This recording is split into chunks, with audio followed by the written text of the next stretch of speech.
श्रावण सोमवार की कथा के अनुसार अमरपुर नगर में एक धनी व्यापारी रहता था। दूर दूर तक उसका व्यापार फैला हुआ था।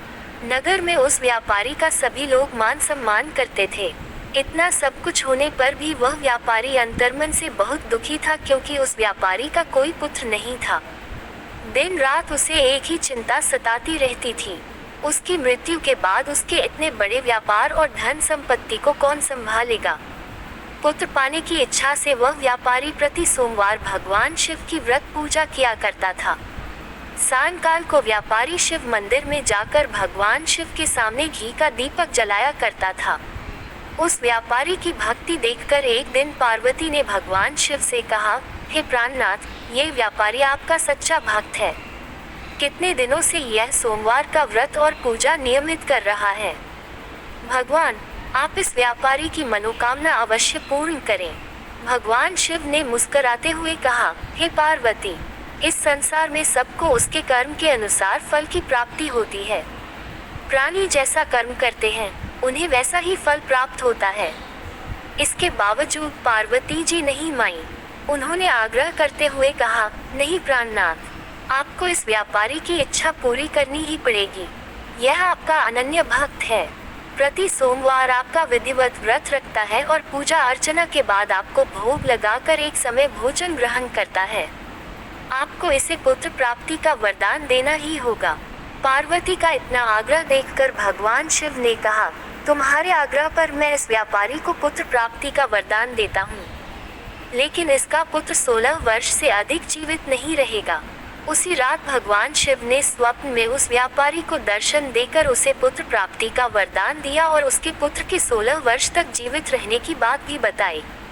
भगवान के वरदान से व्यापारी को खुशी तो हुई, लेकिन पुत्र की अल्पायु की चिंता ने उस खुशी को नष्ट कर दिया।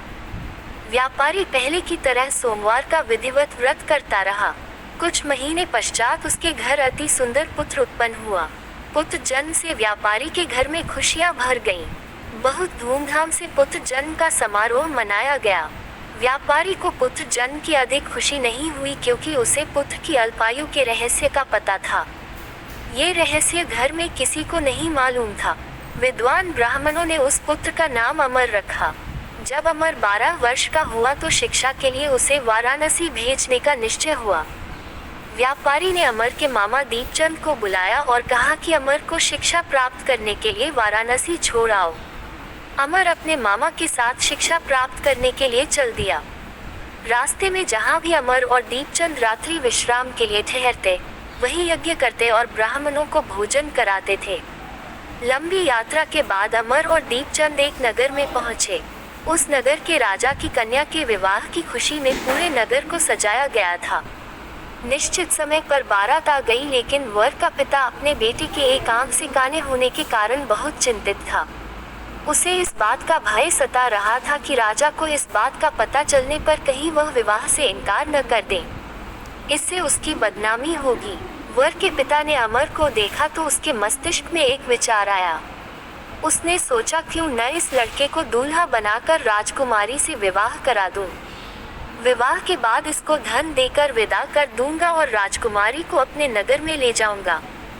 वर के पिता ने इसी संबंध में अमर और दीपचंद से बात की। दीपचंद ने धन मिलने के लालच में वर के पिता की बात स्वीकार कर ली। अमर को दूल्हे के वस्त्र पहनाकर राजकुमारी चंद्रिका से विवाह करा दिया गया। राजा ने बहुत सा धन देकर राजकुमारी को विदा किया। अमर जब लौट रहा था तो सच नहीं छिपा सका और उसने राजकुमारी की ओढ़नी पर लिख दिया, राजकुमारी चंद्रिका, तुम्हारा विवाह तो मेरे साथ हुआ था, मैं तो वाराणसी में शिक्षा प्राप्त करने जा रहा हूँ। अब तुम्हें जिस नवयुवक की पत्नी बनना पड़ेगा वह काना है। जब राजकुमारी ने अपनी ओढ़नी पर लिखा हुआ पढ़ा तो उसने काने लड़के के साथ जाने से इनकार कर दिया। राजा ने सब बातें जानकर राजकुमारी को महल में रख लिया। उधर अमर अपने मामा दीपचंद के साथ वाराणसी पहुंच गया। अमर ने गुरुकुल में पढ़ना शुरू कर दिया। जब अमर की आयु 16 वर्ष पूरी हुई तो उसने एक यज्ञ किया। यज्ञ की समाप्ति पर ब्राह्मणों को भोजन कराया और खूब अन्न वस्त्र दान किए। रात को अमर अपने शयन कक्ष में सो गया। शिव के वरदान के अनुसार शयनावस्था में ही अमर के प्राण पखेरु उड़ गए। सूर्योदय पर मामा अमर को मृत देखकर रोने पीटने लगा। आसपास के लोग भी एकत्र होकर दुख प्रकट करने लगे। मामा के रोने, विलाप करने इस स्वर समीप से गुजरते हुए भगवान शिव और माता पार्वती ने भी सुने। पार्वती जी ने भगवान से कहा, प्राणनाथ, मुझसे इसके रोने के स्वर सहन नहीं हो रहे, आप इस व्यक्ति के कष्ट अवश्य दूर करें। भगवान शिव ने पार्वती जी के साथ अदृश्य रूप में समीप जाकर अमर को देखा तो पार्वती जी से बोले, पार्वती, ये तो उसी व्यापारी का पुत्र है। मैंने इसे 16 वर्ष की आयु का वरदान दिया था, इसकी आयु तो पूरी हो गई। पार्वती जी ने फिर भगवान शिव से निवेदन किया, हे प्राणनाथ, आप इस लड़के को जीवित करें, नहीं तो इसके माता पिता पुत्र की मृत्यु के कारण रो रो कर अपने प्राणों का त्याग कर देंगे। इस लड़के का पिता तो आपका परम भक्त है, वर्षों से सोमवार का व्रत करते हुए आपको भोग लगा रहा है। पार्वती के आग्रह करने पर भगवान शिव ने उस लड़के को जीवित होने का वरदान दिया और कुछ ही पल में वह जीवित होकर उठ बैठा। शिक्षा समाप्त करके अमर मामा के साथ अपने नगर की ओर चल दिया। दोनों चलते हुए उसी नगर में पहुंचे जहां अमर का विवाह हुआ था। उस नगर में भी अमर ने यज्ञ का आयोजन किया। समीप से गुजरते हुए नगर के राजा ने यज्ञ का आयोजन देखा। राजा ने अमर को तुरंत पहचान लिया। यज्ञ समाप्त होने पर राजा अमर और उसके मामा को महल में ले गया और कुछ दिन उन्हें महल में रखकर बहुत सा धन वस्त्र देकर राजकुमारी के साथ विदा किया। रास्ते में सुरक्षा के लिए राजा ने बहुत से सैनिकों को भी साथ भेजा।